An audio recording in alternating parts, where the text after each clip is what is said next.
What's up, everyone? It's Friday. It's fucking hot as balls out here in Corona, California. Unfortunately, Mikey took my race rig all the way up north to race the wild one with the CC dudes and all them. So I have no way to transport my race bike other than the G-Wagon. So we're gonna take the spare wheel off, put the hitch carrier on there, and see if I can get my race bike somewhere to go ride today.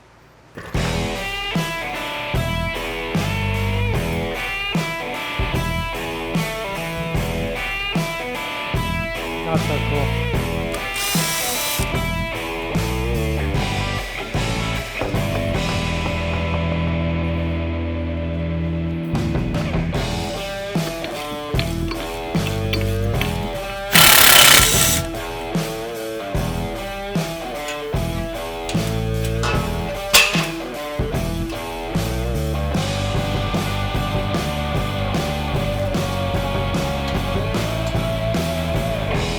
This is California.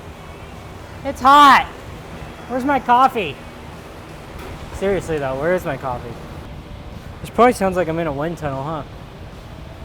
Literally. Garrett, I am your father.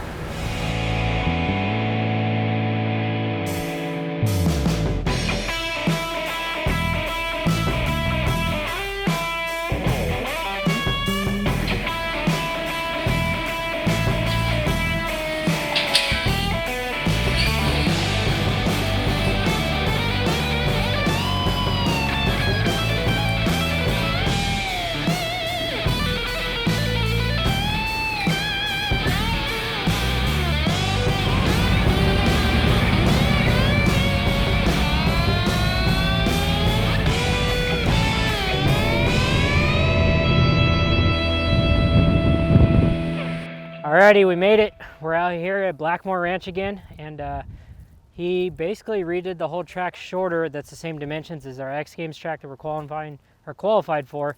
But we leave to X Games next week, so tonight is Friday practice for X Games. But Mikey ended up taking my race rig to Washington, so I loaded up the new G-Wagon with a trailer hitch and got the damn bike out here. So tons of practice ahead. I'm about to unload this sucker and get geared up, and we'll see what happens tonight.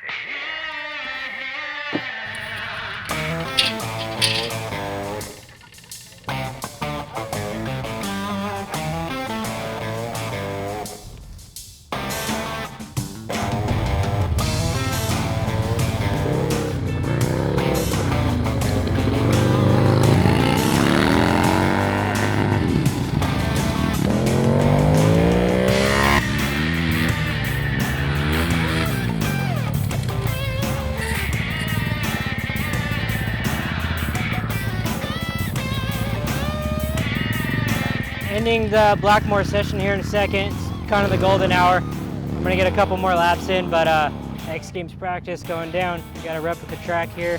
It's getting nice and tacky, and the sun's about to be down. So I'll probably get another 10-15 minutes of riding, but we'll see you guys at X Games.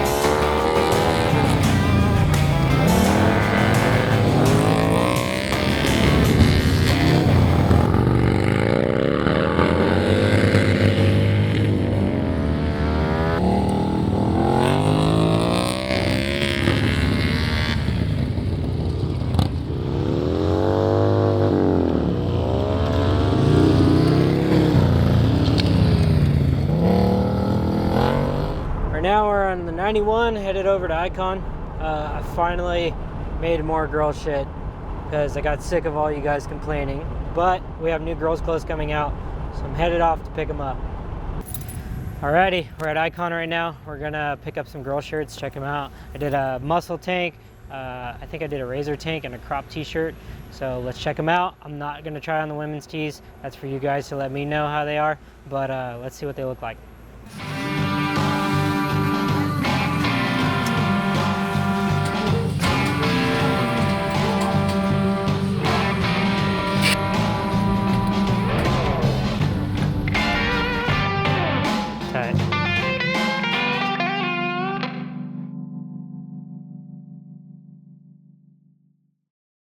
for now, we have new boonie hats that I made for jungle safaris only, and new stack logo on there, and then I did the logo on the side. Now I'm heat pressing each shit on the bottom of each one, and it's hard. We had to cut the transfer in half because it's a fucking pocket, so you could put your shit in there. You know, it's for snacks, gushers, for roll-ups, you know. But I have to do it in 2 pieces, and it's a pain in the fucking ass to do it.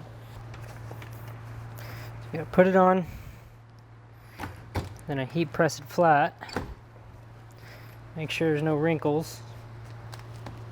You heat press it for like 2 seconds at 200 degrees, 210. 1, 2. And then you peel. And then peel.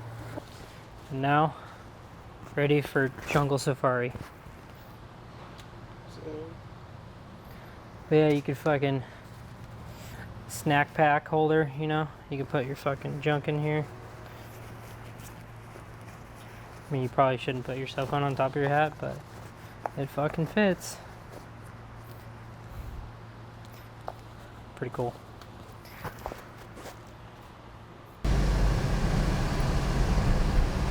Time to go jump the race car.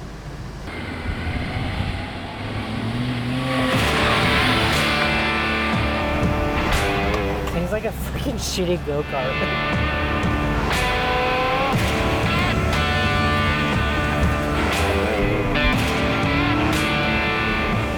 Fucking scream it out, clear out the carburetor, you know? Fucking. This is like a little thingy I was singing.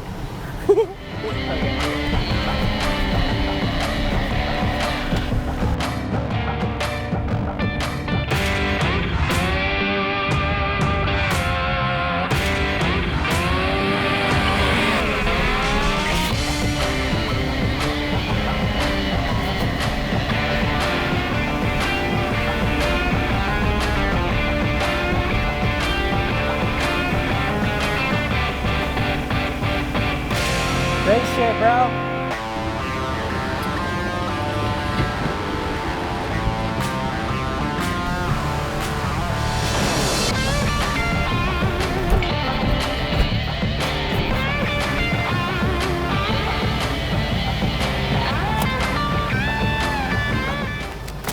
Give her a real good scrub, you know?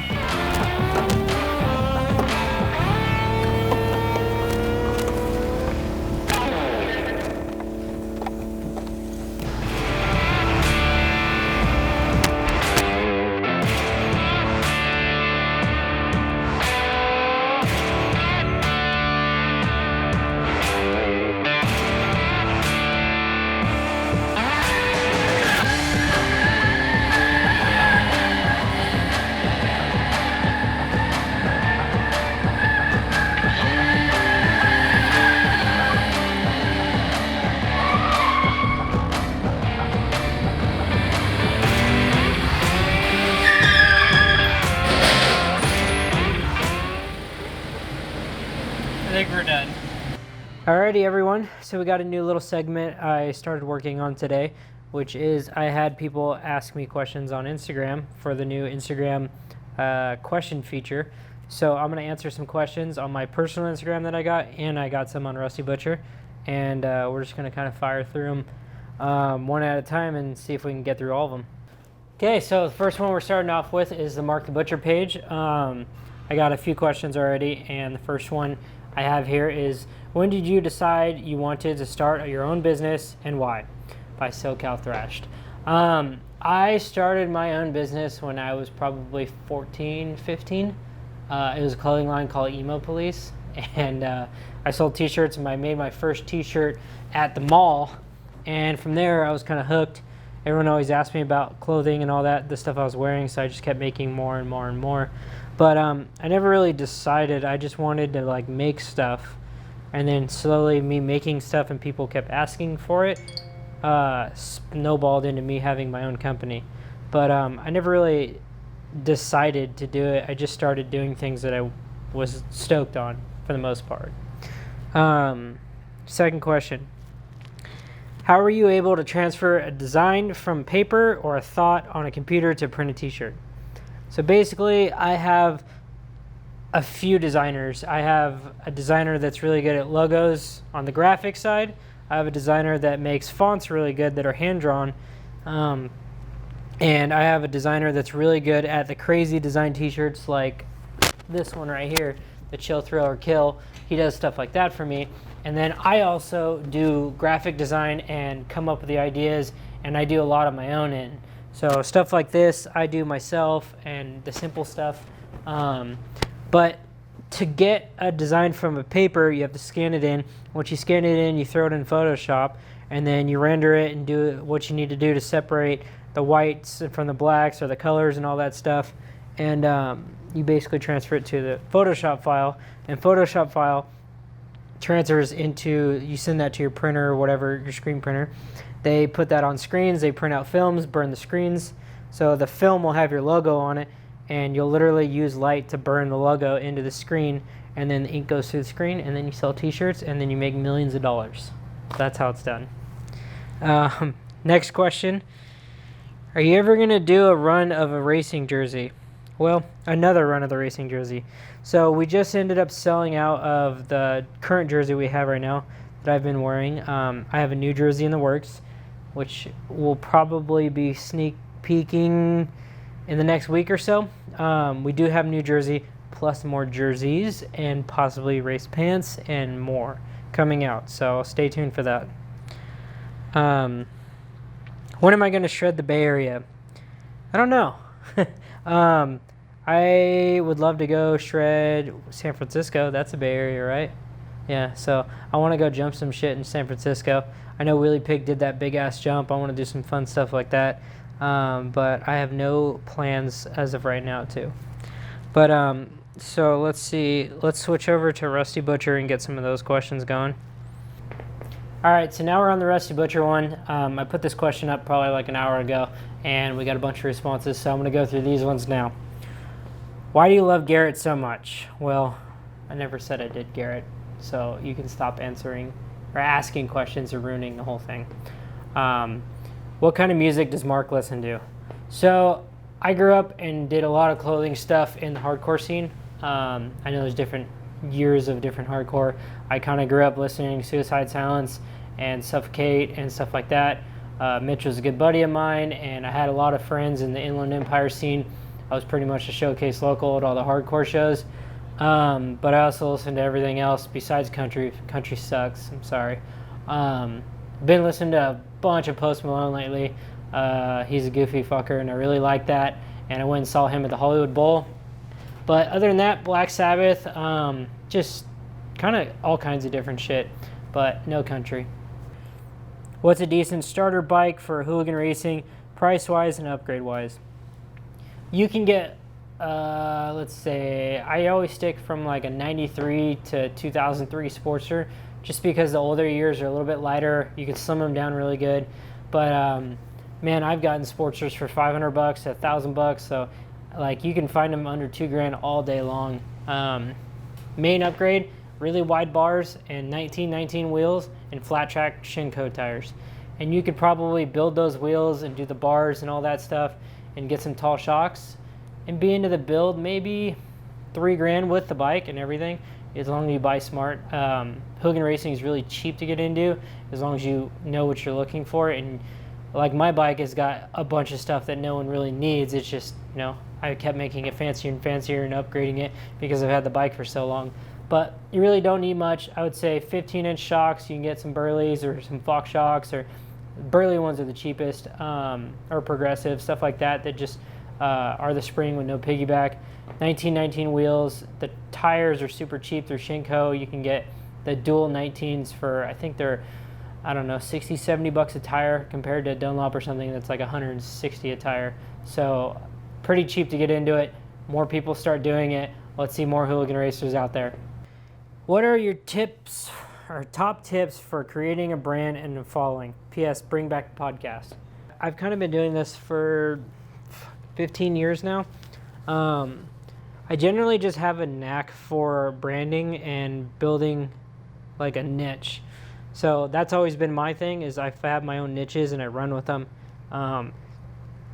Designing is a big factor. Knowing what your brand should look like and be portrayed out there is a big thing. And I honestly think, like, generally just not being an asshole helps a lot. Like, nobody would like my brand if I was a dickhead. I try to be as nice as possible to people. You never know who you're going to meet. So building a brand, I think you should have good branding. Believe in what you do. If you don't wear it, don't make it. And, you know, just kind of do your own thing. Don't worry about what anyone else thinks about anything that has to do with your brand, because it's not theirs. Honestly, if no one liked my t-shirts and I didn't sell any of them, I would still make them. It's because I want to do it, and it's what I believe in, and it's my vision. So apparently people believe in my vision.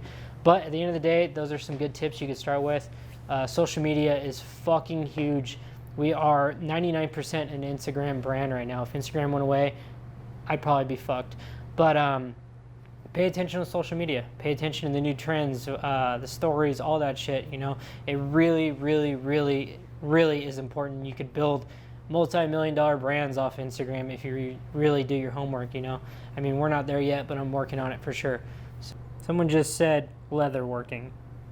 So I'm just going to elaborate on that. I don't know if that's a question, but I started doing leather because I was at another brand that I started when I was younger, and someone kind of took over and ruined the whole fucking thing for me.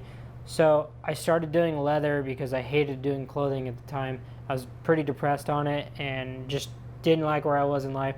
So I wanted to create something new. So I decided to go on YouTube.